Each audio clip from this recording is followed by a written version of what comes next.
What needs to be true in your life in order to help you become more successful? Sometimes it's not the course, sometimes it's not the program that you think it is. And as I was just saying before, if you are good at marketing and you're a great business owner, but you just had kids, what's the one thing stopping you from getting the things done during the day? It may not be time management. It may be your child's up 4 or 5 times a night. So if you solve that problem, then you won't be so tired during the day. So once you buy the course that you need, get the sleep training for your child so you're well rested and you can take care of your salon during the day. So it's not really what course you should take when it comes just to business. What area of your personal life is not focused or not aligned that you can fix that will help add more to your salon life or more to your business life? If you don't invest into things that make you a better version of yourself, that area, then everything falls apart. So what is it you're afraid of about investing in yourself? Like, what if the course doesn't work? What if the program is not for you? What if you waste your money? And typically, most programs aren't a waste of money. You just waste your time by not doing the things necessary to get the most out of that program. There's so many courses that people buy, they just never take them. So many books people buy, they never read them. What are you pretending not to know that you already know, or you know where the answer's at? So if you're not happy with where you're at in life, if you're not happy with your salon's revenue, if you're not happy with a certain stylist on your team, what are you avoiding? Are you avoiding not taking the program? Are you avoiding not having the hard conversation? You know what the answer is. You know what you need to do,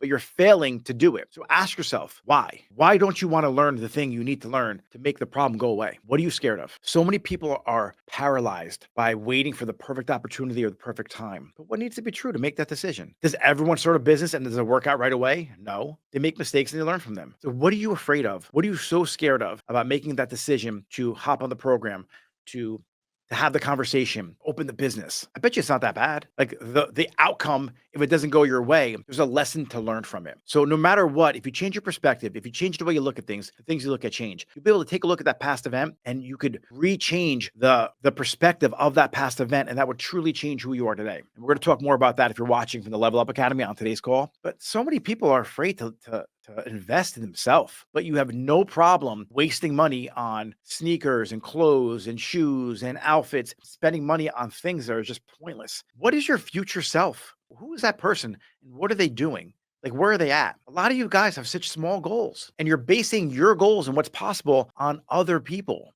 The conversations that people have with you. That's the one thing I never ever did is if someone's like, "Oh, it's impossible," or "That's too hard," I wouldn't let it sway me in my decision making not doing the thing. In fact, it would almost empower me to do. Like if someone was like, "You can't do this," I would be like, "Watch me." And if somebody was like, "Oh, it's easy, you can do it," I probably wouldn't do it. I don't know why I was built like that or why I was wired like that, but that's just how I was wired. And I think a lot of entrepreneurs are wired like that. And a few weeks ago, we were speaking about, being a business owner with a little bit of a chip on your shoulder. It's important to have, but you want to make sure you're being driven by what's important to you, not by proving somebody wrong. And I think when you get to a certain stage or a certain level of success and people told you couldn't do it, that could only take you so far. Then it's time to step in and really do what's important to you. It's nice to say I told you so. It's one of the best feelings in the world, but after a certain point, you're going to start making decisions based on proving that person wrong. And that's not where you ultimately want to head with your career. You want to head to what's important to you. So if you are that type of person with a chip on your shoulder, let it take you as far as it needs to take you. Then at that point of success, you have to reframe what you want to what's important to you. What's the one thing you want to accomplish? What's the one thing if you solve will solve 80% of the issue? A lot of people have this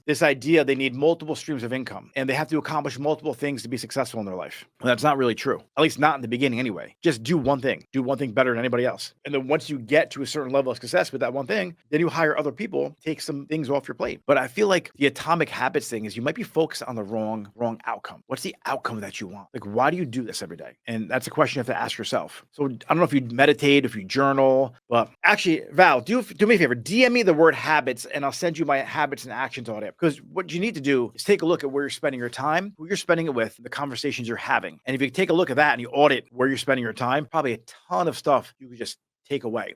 Success isn't about adding more stuff to your plate. And I love this when I talk to owners and they're like, "Oh, I'm so busy." Or people say to me, "You must be so busy. You have 5 locations or 4 locations, or you have the 2 e-commerce stores." I'm not. I'm productive. There's a big difference between busy and productive. I do a lot of activities throughout the day, but every single activity has a result in mind that's aligned with all the other activities. And so if you take a look at your schedule and you take a look at all your activities and they're not in alignment with the main objective, at least for the day, if you're an owner, then you have to reprioritize prioritize the actions you're taking. So what I like to do is manage your energy, not your time. As an owner, you're probably trying to do everything and you're trying to do everything all at once, and you can't do that. Pick one goal to focus on for the day. What's your main objective? Main objective today is marketing. Every action I take is dedicated towards marketing. The meetings I have are dedicated towards marketing. Books I'm reading, dedicated towards marketing. The data I'm analyzing, the numbers I'm researching is dedicated towards our marketing. And so if that is what you do, anything you have, it will keep your energy flowing in the right direction, which is to maximize your marketing. Now, tomorrow might be leadership for you, or your one-on-one meetings. Everything that you read is dedicated towards leadership. So you have your energy flowing in the same direction for that day. And then Wednesday, you do hair. A lot of mistakes that owners make is the fact that they try and do leadership in the morning, marketing in the afternoon, and a client at night, or vice versa. And it just doesn't work that way. And you get done with your day, get home, and you take a look at your calendar. You're like, I completed nothing. I got nothing accomplished today. And it's defeating. But had you just done one thing